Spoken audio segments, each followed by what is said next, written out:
அடுத்த நிகழ்ச்சியாக தமிழ் மொழியில் பேச்சு போட்டியில் முதலாம் இடத்தை தட்டிச் சென்ற மாணவி MR ஜெய்னப் அவர்களை மேடைக்கு வருமாறு அன்புடன் அழைக்கின்றேன்.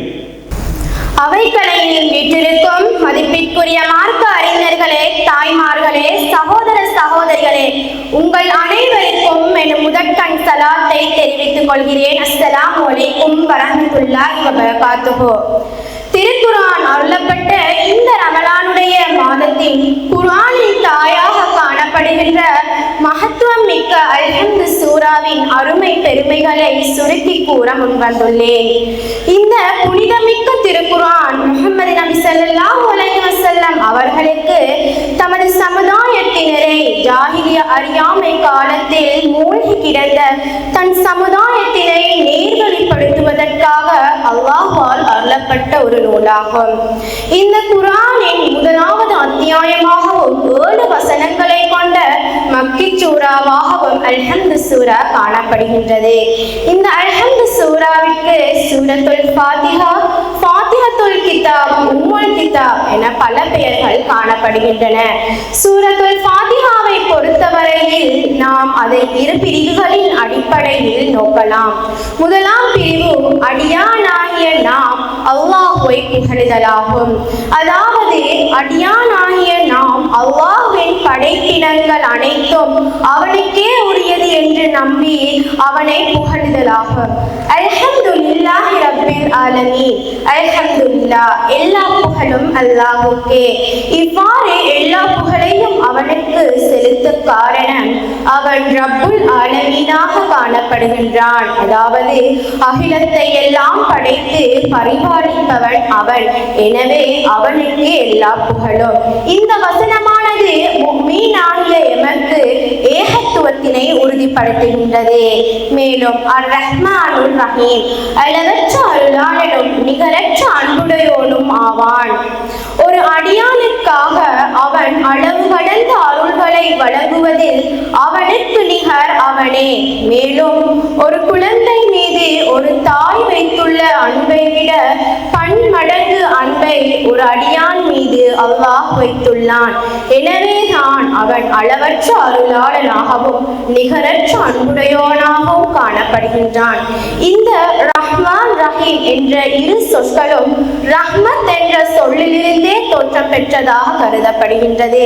மாலிகி யௌமித்தீன், இறுதி நியாய தீர்ப்பு நாளின் அதிபதியாவான். இந்த உலகில் நாம் செய்த சகல காரியங்களுக்குமான தகுந்த தண்டனை, நியாயமான தீர்ப்பு வழங்கப்படும் நாள்.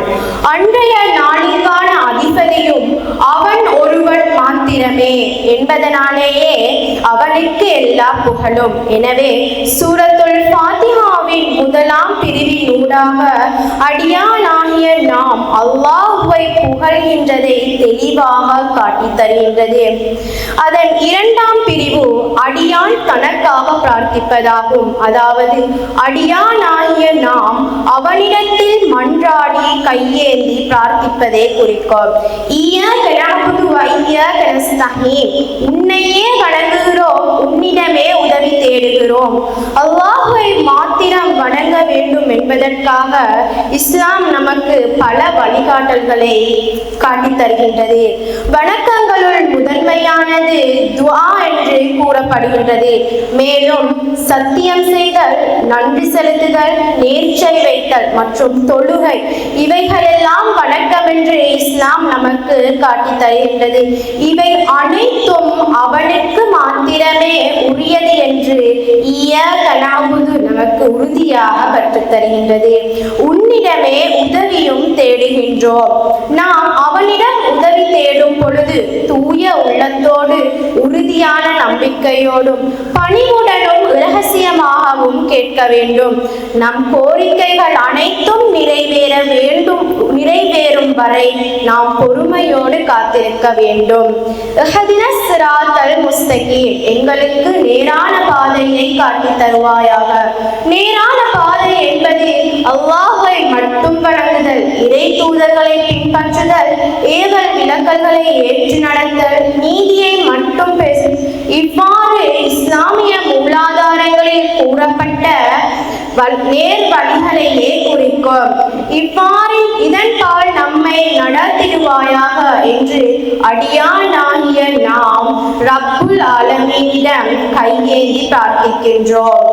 இஹ்தின ஸிராத்தல் முஸ்தகீம் ஸிராத்தல் லதீன அன்அம்த அலைஹிம் கைரில் மக்லூபி அலைஹிம் ஸிராத்தல் லதீன அன்அம்த அலைஹிம். நீ யாருக்கெல்லாம் அருள் புரிந்தாயோ அவர்களின் வழியை எனக்கு காட்டி தந்திடுவாயாக. கைரில் மக்லூபி அலைஹிம் வலல்லாலின். உன் கோபத்துக்கு ஆளாகியவர்களின் வழியும் அல்ல, வழிகட்டு போனவர்களின் வழியும் அல்ல. அல்லாஹ்வின் கோபத்துக்கு ஆளாகியவர்களும் வழிகட்டு போனவர்களும் எவ்வாறானவர்கள் என்றால், அவனுடைய வார்த்தைகளை வசனங்களை நிராகரித்தவர்கள், இறை கற்பிப்பவர்கள், இரட்டை தேசம் போனவர்கள், மதம் மாறியவர்கள். இவ்வாறானவர்களின் வழி அல்லாது நீ அருள் புரிந்தவர்களின் வழியை எனக்கு காட்டி தந்திடுவாயாக என்று சூரத்துல் ஃபாத்திஹாவின் 2ஆம் பிரிவினூடாக அடியானாகிய நாம் எஜமானாகிய அவனிடத்தில் மன்றாடி பிரார்த்திக்கின்றோம். இறுதியில் ஆமீன், என்னுடைய அனைத்து பிரார்த்தனைகளையும் நீ ஏற்றுக்கொள்வாயாக என்பதே ஆகும். குறுகிய நேரத்தில் என்னுடைய உரையை பொறுமையுடன் செவிசாய்த்துக் கொண்டிருந்த உங்கள் அனைவருக்கும் எனது நன்றியை தெரிவித்து விடைபெறுகிறேன். அஸ்ஸலாமு அலைக்கும் வரஹ்மத்துல்லாஹி வபரகாத்துஹு.